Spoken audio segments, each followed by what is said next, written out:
Welcome back to Financial Coaching Kingdom Men. If you follow the show, you know that we've been talking about the how-tos of money. We talk about the spreadsheets, the debt snowballs, the discipline it takes to stay on budget. But if the budget is the engine of your financial life, your heart and your desire is the driver. And today we're talking about a passenger that's just trying to grab the steering wheel and veer you off course. I call it the quiet thief. Sometimes it's not so quiet.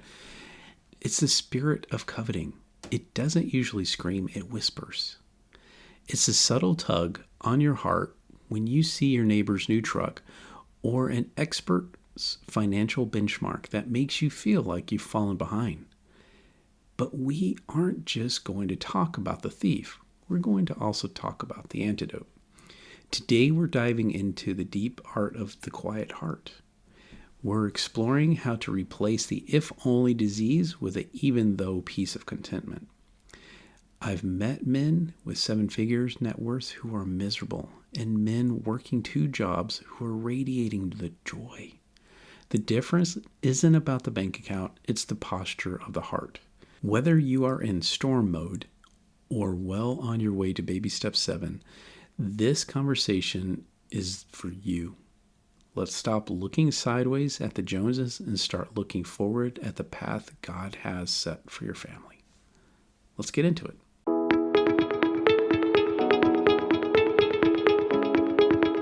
Welcome to Financial Coaching Kingdom Men, the podcast that helps you align your money with your purpose. I'm your host, John. We've all felt the weight of financial stress, the sleepless nights, the silent disagreements with our spouse, the feeling that we've just not in control. But what if there's a better way? What if managing your money was less about math and more about peace of mind? On this podcast, we'll explore a different kind of financial freedom.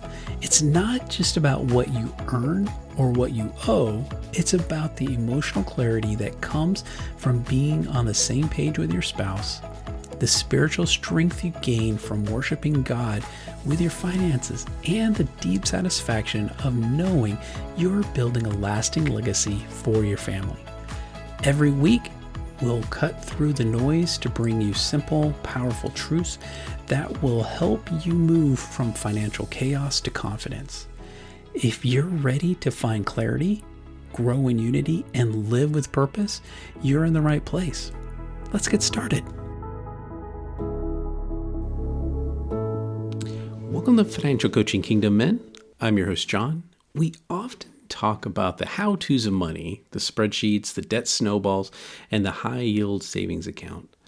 But stewardship is just as much about the why as it is the how. If your budget is the engine of your financial life, your heart can be the driver, if you allow it to. But there is one particular passenger that loves to grab the steering wheel and veer off its course. I call it the quiet thief.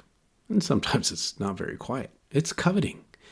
It doesn't usually scream. It whispers. It's that subtle tug on your heart when you see a friend's promotion or a neighbor's new truck. And brothers, if we want to build a legacy of generosity and peace, we have to pull this habit out by its roots, just like the weeds that are growing outside. At the simplest level, coveting is an intense, disordered desire for something that belongs to someone else. It's a violation of the 10th commandment. But it's more than just wanting nice things. There's nothing wrong with wanting a reliable car, a comfortable home for your family. The line is crossed when I want that becomes I want their life. I'm unhappy because I don't have what they have. Coveting is the opposite of gratitude. It's a declaration that what God has provided for you right now is insufficient. It shifts your focus from the blessings in your hand to the perceived luck in someone else's. In our world, this shows up in that benchmark trap. You listen to an expert talk about where you should be at the age of 40 or 50.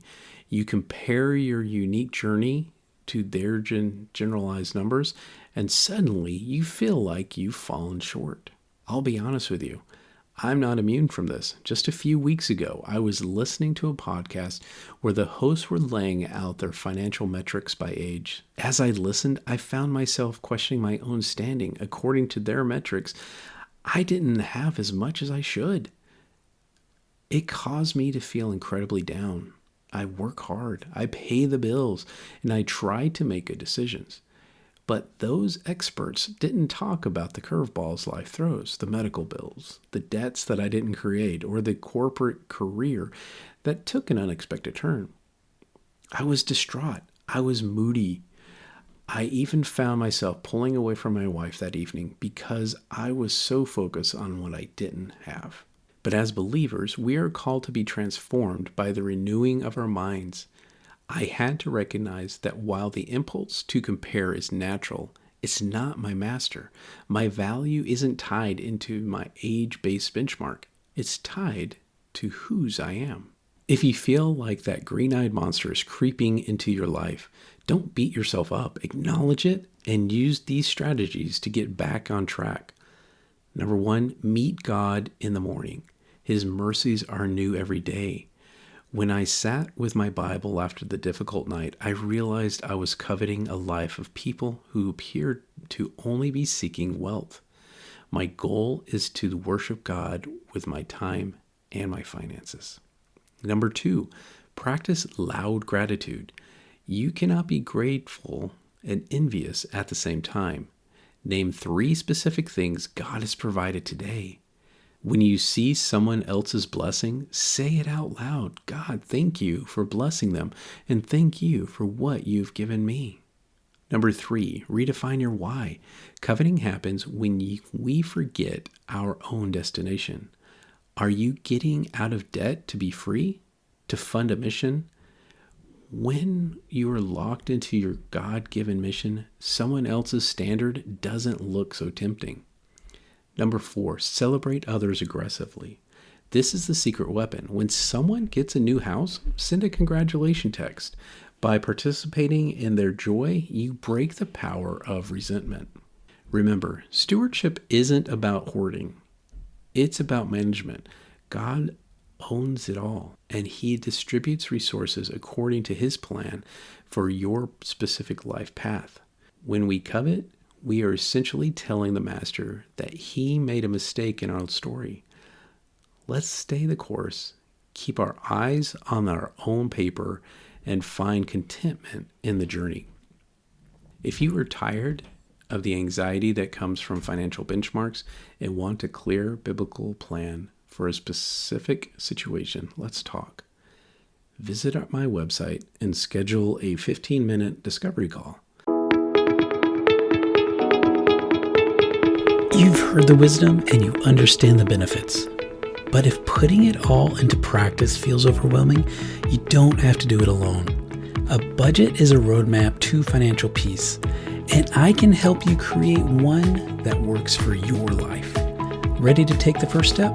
Contact financial coach johnllc.com today and schedule your free consultation. Let's get your budget working for you.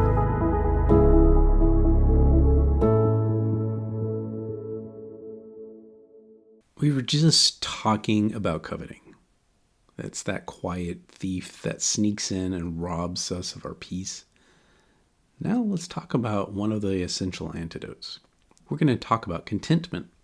I've met men who have 7-figure net worths who are miserable, and I've met men who are working 2 jobs to keep the lights on, who are radiating pure joy. The difference isn't their bank account, brothers. It's their hearts.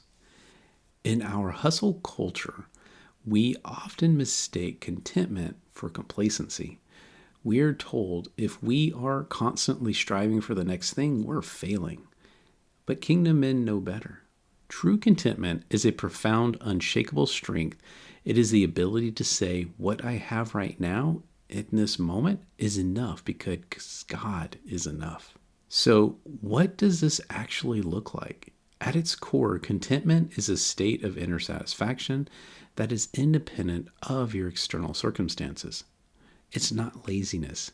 You can be fully contented with your current financial standing while simultaneously working your tail off to pay off debt and build wealth.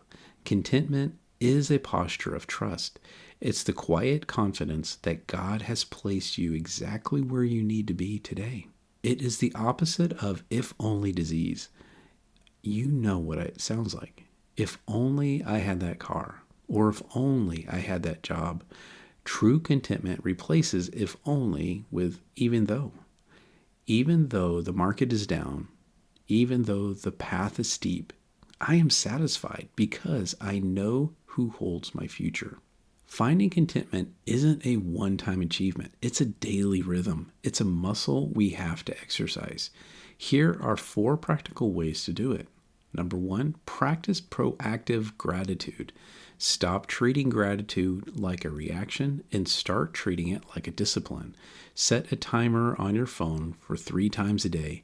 When it goes off, stop and thank God for one specific thing that you can see, hear, or feel. That's exact moment. Number 2, master eyes forward stewardship. Coveting happens when we look sideways. Contentment happens when we look forward at the path God set for us. In the budget meeting, focus on your family goals. Don't worry about what the Joneses are doing. Number 3, limit the noise. Modern advertising is designed to make you feel insufficient. If social media causes you envy, take a fast. Unsubscribe from those marketing emails. Protect your peace. Number 4, practice slowing. Discontentment thrives in a rush. Drive the speed limit. Wait 5 minutes before checking your phone when you wake up. Listen fully to your wife or kids without thinking about the next task. One of the biggest lies we hear is that happiness is a math problem, that more money equals more satisfaction. But the formula is broken. It's a hedonistic treadmill. Whether you run faster and faster just to stay in the same place. The alternatives to material wealth are riches no economy can crash, depth of relationship, investing in your marriage and your children, purpose and service, using your skills for the kingdom, spiritual peace, the knowledge that you are loved by the Creator. That peace is the ultimate emergency fund. As we wrap up, remember that true stewardship doesn't start with spreadsheets. It starts with contented heart. A discontented man can never have enough. A contented man already has everything that he needs. As kingdom men, let's lead our families by rejecting relentless hustle. Stay the course. Trust the master of the vineyard. You are loved, you are provided for, and in Christ you have enough. Reach out to me through the website. Let's talk, let's pray, let's remind ourselves daily to focus on God's plan and not the shiny objects all around us. This journey isn't just about you. It's about building a legacy for your family. If you're married or in a relationship, share this episode with your partner. Have a conversation about the principles we've discussed and start building a financial plan together. A strong team starts with a shared vision.